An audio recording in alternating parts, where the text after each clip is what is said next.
पहले जल प्रलय के द्वारा धरती का जीवों का नाश करके परमेश्वर ने फिर जल प्रलय का अंत भी किया, परंतु परमेश्वर ने नूह और जितने बेनेले पशु और घरेलू पशु उनके संग जहाज में थे उन सभी की शुद्धि ली, और परमेश्वर ने पृथ्वी पर पवन बहाई और जल घटने लगा और गहरे समुद्र के सोते और आकाश के झरोखे बंद हो गए, और उससे जो वर्षा होती थी वह भी रुक गई, और 150 दिन के पश्चात जल पृथ्वी पर से लगातार घटने लगा।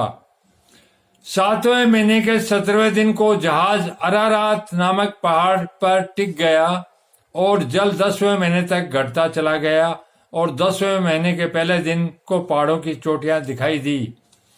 फिर ऐसा हुआ कि 40 दिन के पश्चात नूह ने अपने बनाए हुए जहाज की खिड़की को खोलकर एक कौवा उड़ा दिया। जब तक जल पृथ्वी पर से सूखने गया तब तक कौवा इधर उधर फिरता रहा। फिर उसने अपने पास से एक कबूतरी को भी उड़ा दिया कि देखे कि जल भूमि पर से घट गया कि या नहीं। उस कबूतरी को अपने पैर टेकने के लिए कोई आधार न मिला, तो वह उसके पास जहाज में लौट आई, क्योंकि सारी पृथ्वी के ऊपर जल ही जल छाया था। तब उसने हाथ बढ़ाकर उसे अपने पास जहाज में ले लिया। तब और 7 दिन तक ठहर कर उसने उसी कबूतरी को जहाज में से फिर उड़ा दिया, और कबूतरी सांझ के समय उसके पास आ गई तो क्या देखा कि उसकी चोंच में जैतून का एक नया पत्ता है। इस से नूह ने जान लिया कि जल पृथ्वी पर घट गया है। फिर उसने 7 दिन और ठहरकर उसी कबूतरी को उड़ा दिया, और वह उसके पास फिर कभी लौटकर नहीं आई। नूह की आयु 600 वर्ष। 1 वर्ष के पहले महीने के पहले दिन जल पृथ्वी पर से सूख गया। तब नूह ने जहाज की छत खोलकर क्या देखा कि धरती सूख गई है, और दूसरे महीने के 27वें दिन को पृथ्वी पूरी रीति से सूख गई। तब परमेश्वर ने नूह से कहा, तू अपने पुत्रों, पत्नी और बहुओं समेत जहाज से निकल आ।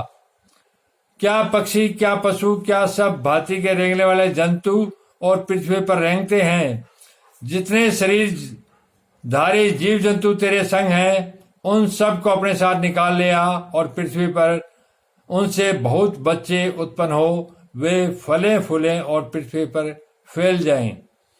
तब नूह और उसके पुत्र, पत्नी, बहुएं निकल आई, और सब चौपाए रेंगने वाले जंतु और पक्षी और जितने जीव जंतु पृथ्वी पर चलते फिरते हैं, सब जाति जाति करके जहाज में से निकल आए, और फिर से धरती जीव जंतुओं से आबाद होगी जो आज तक आबाद है, और परमेश्वर की कृपा और उसके अनुग्रह से ये युगान युग आबाद रहेगी, बरसते कि हम पापाचार में न पड़ें और पवित्र होकर परमेश्वर के पवित्र वचनों पर चलें।